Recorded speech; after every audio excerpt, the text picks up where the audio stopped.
अस्सलाम वालेकुम, कैसे हैं आप सब। उम्मीद करती हूँ कि आप सब बिल्कुल ठीक ठाक होंगे, खैरियत से होंगे। मैं भी बिल्कुल ठीक हूँ। और अपनी वीडियो शुरू करने से पहले मैं आपको सबसे पहले ना ये कहना चाहूँगी कि अगर आप वीडियो एंड तक देखते हैं और आपको अच्छी लगती है तो प्लीज़ मेरे चैनल पे जाकर विज़िट ज़रूर कीजिएगा, वो लोग जो कि ये वीडियो पहली बार देख रहे हैं। ठीक है, तो आज व्लॉग मेरा आज का शुरू होता है। सुबह हम नाश्ता वगैरह करके ऊपर आ गए थे छत पे कपड़े धोने के लिए। और ये जो मेरे हस्बैंड हैं, ये मशीन का बटन पकड़ के पहले खड़े हुए थे, फिर बैठ गए। इसका मशीन का जो बटन है ना, वो फ्री हो गया था। मतलब ना, लास्ट टाइम जब मैंने कपड़े धोए हैं, आई थिंक मैंने गर्मियों के स्टार्ट में जैसे लास्ट टाइम मशीन में धोए थे कपड़े ना, उसके बाद मैं हाथ से धोती रही हूँ। तब ही इसका बटन ख़राब हो गया था कि चलते चलते ना फ्री हो गया था, जो टाइमर होता है बटन मैं कह रही हूँ। तो उसके बाद मैंने मशीन लगाई ही नहीं। अब मेरे हस्बैंड ने कहा कि चलो मशीन लगा लो ना, क्योंकि 2 हफ्तों से मैंने कपड़े धोए नहीं थे। टाइम ही नहीं मिलता, दिन इतने छोटे होते हैं कि बाकी छोटे छोटे कामों में वो दिन कब शाम हो जाती है कि पता ही नहीं चलता। और शाम को मैं इस वजह से नहीं धोती कि पता नहीं चलता रात को अगर बारिश हो गई, क्योंकि ख़बरों में तो आए दिन वो रोज़ ये कहते हैं कि आज लाहौर में बारिश हो सकती है, आज लाहौर में बारिश हो सकती है, और होती है नहीं। और इस तरह से मैं कपड़े नहीं धोती कि ये ना हो कि मैं कपड़े धो दूँ और फिर वो रात को गीले हो जाएं या नीचे गिर जाएं। तो इस चक्कर में ना मैं धोती नहीं। 2 हफ्ते से कम होगा, लेकिन मतलब 12-13 दिन ना मैंने कपड़े नहीं धोए। और फिर इतने कपड़े जमा हो गए, क्योंकि बच्चों के एक दिन भी कपड़े पहन लेना तो बहुत बड़ी बात होती है। एक दिन में इतने उन्होंने गंदे किए होते हैं कि दूसरे दिन उतारने पड़ते हैं, और मैक्सिमम अगर ज़्यादा चलते हैं तो 2 दिन होते हैं। तो इस वजह से फिर हम सुबह ही नाश्ता करके ऊपर आ गए थे। 9 बजे हम ऊपर आए हैं और मशीन वगैरह लगानी स्टार्ट की। और शुरू में 2 दफ़ा पकड़ना पड़ा, मतलब जो 2 चक्कर मशीन के लगे ना, तो बटन को पकड़ना पड़ा। वो मेरे हस्बैंड पकड़ के खड़े रहे उसको ना।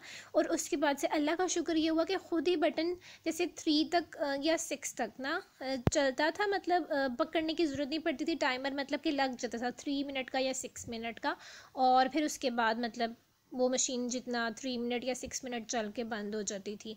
मतलब खुद ही अल्लाह को शायद थोड़ा तरस आ गया उन पे कि ये पकड़ के खड़ा हुआ है तो मैं मशीन वक्ती तौर के लिए ठीक कर देता हूँ ना। तो अभी भी ये खुद चल रही थी, आई थिंक ये 6 मिनट तक हाँ चलती थी, और फिर बंद हो जाती थी। तो फिर मैं दोबारा 6 मिनट का टाइमर लगा देती थी। मतलब इस तरह मैं करके ना फिर कपड़े धोई जा रही थी, और वो फिर फ्री हो गए थे। मतलब शुरू में 15-15 मिनट ना, मतलब आधा घंटा उन्होंने मशीन पकड़ी है, और वो पकड़ के खड़े रहे हैं। एक दफ़ा चक्कर उसका लगा, मतलब कि चला 15 मिनट का टाइमर, वो मैंने कपड़े निकाल लिए, फिर दूसरे डाले, फिर वो 15 मिनट पकड़ के खड़े रहे, फिर वो बैठ गए थे। तो उसके बाद वो हो गए फ्री। फिर वो फ्रिज से कुछ फ्रूट्स ले आए थे कि मैं ये छील लेता हूँ, क्योंकि इशाल भी ना छत पे गाड़ी चला रही थी कभी साइकिल, तो उन्होंने कहा ये चलते फिरते खा लेगी। और ये जो आपको नज़र आ रहा है ये फूल सा बना हुआ, ये भी इशाल ने ही बनाया हुआ है, और उसने कहा कि ये मैंने तुम्हारे लिए बनाया। मैंने कहा मुझे बहुत पसंद आया। क्या कर रहे हो? अनार छील रहा इतने सीरियस क्यों? हूँ। बस काम काज ही बड़े हैं। क्या किया तुमने शेरी? शेरी क्या किया है? बड़े काम। मसलन सबसे पहले उठूं, ब्रश किया, मुंह हाथ धोया, अहमद को स्कूल छोड़ के आया। ये पहले ये बंद करो म्यूजिक जरा। हाँ बताओ। अहमद को स्कूल छोड़ के आए हो, फिर आया। हाँ एक पड़ोसी मेरे साथ बातें करने लगा, फिर आगे आधा पौना घंटा उसके साथ में लगा रहा। अच्छा फिर आके मैंने घर नाश्ता किया। अच्छा फिर अब ऊपर आया हूँ तुम्हारी हेल्प करवा। मेरे साथ क्या करवाया? मैं ये मशीन का स्विच पकड़ के खड़ा रहा। हर वक्त तो नहीं ना खड़े रहते, बस यही काम किया तुमने। हाँ, ये और ये जो कपड़े धुले हैं, और बल्कि भी धुल रहे हैं और ये भी पड़े हुए हैं। तो ये तुमने धोने हैं। तो तुम तो कह रहे हो मैंने सुबह से बड़ा काम किया। वो बटन जो पकड़ के रखा है ना, वो बड़ा काम का। मशवरा किसका था मशीन लगाने का? मेरा ही। अब बटन ठीक करवा दोगे? हाँ, बटन इंशाल्लाह ताला जल्दी ठीक करवा। चलो ओके। तो आपने सुन ही लिया कि कितना थक गए थे वो, और वाकई में मशवरा इन्हीं का था मशीन लगाने का। मैंने इनको कहा भी था कि उसका टाइमर काम नहीं करता, इन्होंने कहा कोई बात नहीं मैं पकड़ लूँगा। मेरे काफ़ी कपड़े धुल गए थे, बस थोड़े से रह गए थे, और ये इशाल भी ऊपर सो गई हुई थी क्योंकि धूप भी इतनी तेज़ नहीं थी, और उसको अच्छा लगा, वो सुबह ही उठ गई थी जब अहमद स्कूल जा रहा था। तो फिर वो नाश्ता करके और थोड़ा सा नीचे उसने खेला, और वो हमारे साथ ही ऊपर आ गई थी, और फिर इसने खूब साइकिल भी चलाई, गाड़ी भी चलाई, कुछ फ्रूट खा लिया उसने, और फिर वो जैसे ना फुल हो गई तो उसको खुद ही नींद आ गई, ऊपर ही सो गई, वरना वो सोती नहीं है कभी छत पे, हम हों भी बैठे भी हों तो भी वो छत पे नहीं सोती है। तो वो सो गई थी, और मैंने आके थोड़ा सा अनार खाया, एक बादाम खाया, एक काजू खाया होगा, और फिर मैंने अपना काम जारी रखा।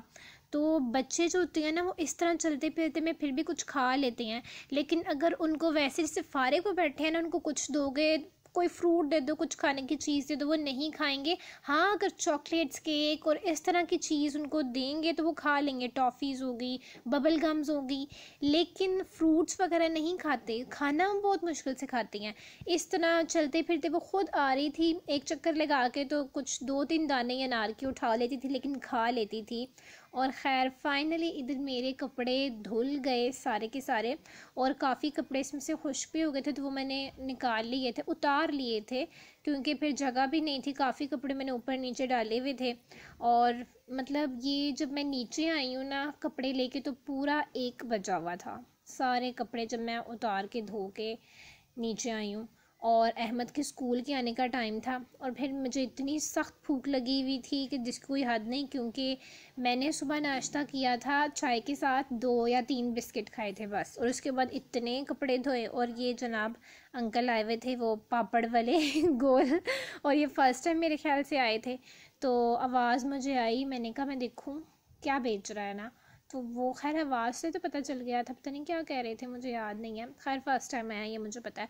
तो वो मैंने ऊपर से थोड़ा सा शॉर्ट बना लिया, और मैं पता नहीं क्या कह रही थी, बात कर रही थी, हाँ भूख लगी हुई थी मुझे, तो फिर मैंने थोड़े से अनार खाए, और फिर मेरी बात हो गई, मैंने इसको मशीन को अंदर से सारा धो धो के साफ़ किया, और इसकी जालियाँ वगैरह जो हैं वो भी अंदर से मैंने धो के साफ़ कर दी। अभी मशीन को ना अंदर से जो वो लगी होती है, मुझे नहीं पता इसको क्या कहते हैं, इसको धो के रखा करें, इसमें चीज़ें फंसी होती हैं, धागे वगैरह इस तरह की ना, तो अगर नहीं साफ़ करेंगे तो ये, जैसे मैं शुरू में नहीं करती थी, तो एक दफ़ा मुझे नहीं पता था ये निकलती है, सच में जो बात है।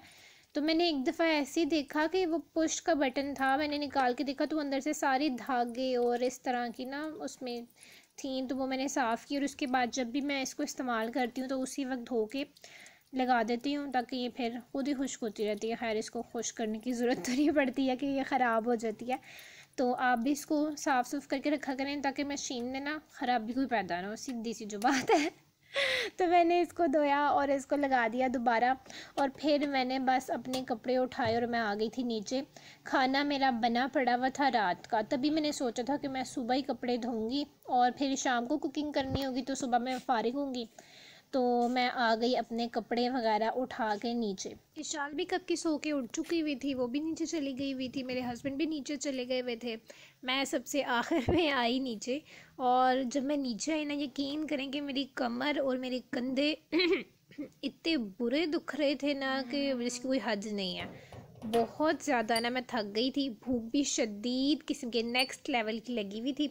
और मैं अभी आके सोफ़े पे बैठी हूँ ना, यकीन करें मैंने पानी भी नहीं पिया। और मेरे हस्बैंड जा रहे थे अहमद को लेने के लिए, क्योंकि उसको छुट्टी होने वाली थी, और जाने से पहले ना वो मुझे कह के गए, यार भूख बड़ी लगी हुई है तो रोटी जल्दी से बना देना। मैं ना मुंह देख रही हूँ और मैंने अच्छा भी नहीं कहा, मैंने ना बस ऐसे ना हाँ मैं सारी लाया, और मैं सोच रही हूँ यार कपड़े मैंने धोए हैं, मैं कब से लगी हुई, कितने घंटों से लगी हुई हूँ, 3-4 घंटे हो गए, और भूख इसको लगी नाश्ता तो इसने भी सुबह का किया हुआ था और इसने भी कुछ और नहीं खाया था, लेकिन क्या बस सिर्फ उस स्विच को टाइमर को पकड़ के रखा था।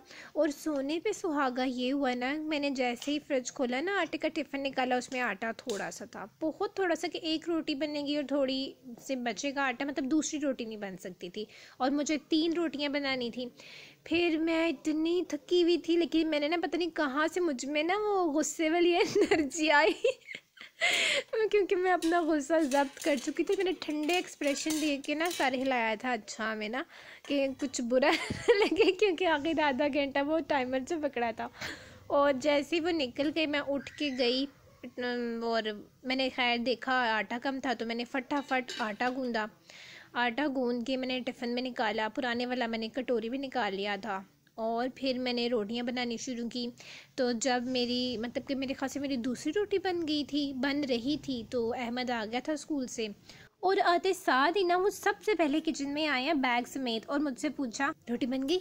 मैंने कहा बना रही हूँ। अब उनको पता नहीं था कि आटा भी गूंदा हुआ नहीं था, मैंने आटा भी गूंदा है, वरना रोटियाँ तो बन चुकी होती। 3 रोटियाँ बनाने में कितना टाइम लगता, गैस भी ठीक आ रही थी।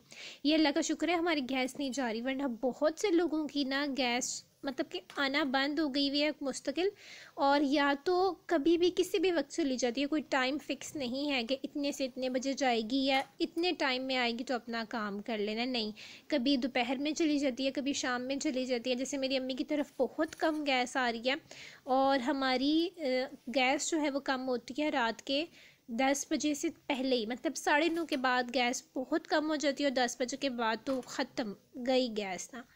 तो गैस अच्छी आ रही थी, तो मैंने बस आटा गूंदा, रोटियां बनाई, और अंदर से मेरे बेटे की भी आवाज़ें आना शुरू हो गई, खाना बहुत भूख लगी है यार, मुझे रोटी ला दो। मैंने कहा आ गई ना। तो फिर मैंने रोटियां वगैरह बनाई और सालन गरम किया। रात को हमने बनाया था कीमा करेले, और वो बचा हुआ पड़ा हुआ था, तो मैंने कहा बस यही अभी खा लेंगे और शाम को जो है वो फ्रेश खाना बन जाएगा। तो उसमें करेले जो थे ना वो मुश्किल से ही नज़र आ रहे थे, इन्होंने रात को ही चुन चुन के सारे खा लिए हुए थे। अब कीमा ज़्यादा लग रहा था और करेले बहुत जैसे ढूंढने से मिल रहे थे, इस तरह से नज़र आ रहे थे। खैर मैंने कहा खाना तो है, ये कीमा तो ज़्यादा महंगा है, करेलों से फेंक तो नहीं सकते ना। तो फिर मैंने ये गरम करके डाला सालन प्लेट में, और ये मैं इधर रुक गई क्योंकि मुझे ना उसका कलर अंदर किचन में ब्लैक ब्लैक लग रहा था सालन का। तो मैंने कहा रोशनी में देखूँ किस तरह से लग रहा है ना, खैर ठीक लग रहा था। तो खाना खाने के बाद मैं वापस छत पे गई और जो खुश कपड़े थे वो भी उतार के नीचे ले आई, ताकि आते जो है कपड़े स्पिन करके डाले हुए थे तो ज़्यादा देर तो लगनी नहीं थी। और ये जनाब जो अनार की कटोरी है ना, ये ख़त्म होने का नाम ही नहीं ले रही थी। इसमें से 2-3 दाने मैंने फेंक आए और वापस से कटोरी फ्रिज में रख दी कि ये बस बाकी कोई बच्चा वगैरह खा लेगा। और उसके बाद मैं असर के बाद आई थी दोबारा ऊपर कपड़े वगैरह सारे लेने के लिए, तो काफ़ी कपड़े खुश्क हो गए थे, तो वो मैंने एक चादर पकड़ी और उसमें सारे डाल दिए, क्योंकि ऐसे पकड़ के ले जाना तो मुश्किल था। तो मैंने कहा मैं भी अपनी पोटली बांधूंगी और उसको ऐसे कमर पे ला दूंगी और नीचे लेके जाऊंगी। तो मैंने ऐसा ही किया, कपड़े को सारे चादर में लपेटा और पोटली बनाई उसकी, और कमर पे लादा और आ गई नीचे। नीचे आने के बाद ना मैंने सोचा था कि मैं सबसे पहले ना थोड़े से कपड़े समेट लूँगी, उसके बाद ना मैं खाना बनाना शुरू कर दूँगी और बर्तन फिर मैं साथ साथ धोती जाऊँगी ना। और अगर मैं इस तरह करूँगी ना तो ज़्यादा से ज़्यादा ना मैं 2 घंटे में फ्री हो जाऊँगी, बर्तन भी धुल जाएंगे, कपड़े भी समेट जाएंगे और खाना भी बन जाएगा। तो मैं खुश भी हो रही थी कि बस मैं फ्री होने वाली ना, अपने आप को तसल्लियाँ दे रही थी कि हौसला, बस अभी तुम बिल्कुल फ्री हो जाओगी, उसके बाद तुम रेस्ट करना ना। फिर मैं सोच रही थी कि मैं अपनी वीडियो एडिट करूँगी ना, तो अच्छा काम था, लेट के बस वीडियो एडिट करनी थी, साथ आराम भी साथ काम भी हो जाना था। तो उसके बाद ना मैं नीचे गई, मैंने पोटली ऐसे ना फेंकी और उसके बाद ये आपके सामने आई। ये नीचे जो पड़ी है वो मैं अभी लेके आई हूँ, ऊपर जो पड़े हैं वो मैं पहले लेके आई थी कपड़े। और उसके बाद मैंने कुछ कपड़े ही समेटे, अभी जो सोफ़े पे पड़े हुए थे ना वो मैंने समेट लिए। तो मुझे अहमद ने कहा कि मेरा स्कूल का प्रोजेक्ट बनाना है ना, वो कहता कि मुझे कोई आर्ट का प्रोजेक्ट बनाना है और अपनी मर्ज़ी से कुछ भी बनाना है, तो मुझे पैरेट बना के दो ना। तो मैंने कहा ठीक है। तो फिर मैंने इसको एक वो बना दिया पैरेट। इसमें कलर इसने खुद करने थे ना, तो ये इसने कलर किए, इतने वाइब्रेंट से क्रेयॉन से इसने कलर किए थे, तभी ज़्यादा वो वाइब्रेंट से लग रही हैं। अच्छा था, कलरफुल सा पैरेट था और मुझे पसंद आया। मुझे यकीन है कि इसकी टीचर को भी पसंद आएगा, ये तो बाद में पता चलेगा। उसके बाद मैंने दोबारा से ना कपड़े समेटना शुरू किए और फाइनली मैंने तकरीबन मुझे घंटा पूरा लगा, ये सारे कपड़े सिमट गए। और मज़े की बात ये थी कि मेरे हस्बैंड की कॉल आ गई थी कि आज खाना घर में ना बनाना, तुम बहुत थकी होगी तो आज मैं बाहर से लेके आऊँगा ना। मैंने कहा मज़े ना, ये हुई ना बात ना, मैं वाकई में बहुत थक गई हुई थी। और ये जो सूट आपको नज़र आ रहा है ना बाहर, ये मैंने ख़ुद बाहर छोड़ा है क्योंकि इसकी मुझे शर्ट जो है ना वो काट के छोटी करनी थी। तो अगर ये मैं वापस रख देती ना, मेरी नज़रों से ओझल हो जाता तो मैं भूल जाती। तो इसलिए इसको मैंने अपनी नज़रों के सामने रखा ताकि मैं जल्द से जल्द ये काम भी कर लूँ। और यहीं पे मेरा व्लॉग ख़त्म होता है क्योंकि अब कोई काम करने वाला था नहीं। उम्मीद है कि आपको अच्छा लगा होगा। अगर अच्छा लगा हो तो मेरे चैनल पे और भी वीडियो ज़रूर चेक कीजिएगा। फिर मिलेंगे हम अगली वीडियो में, तब तक अपना बहुत सारा ख्याल रखिएगा। अल्लाह हाफिज़।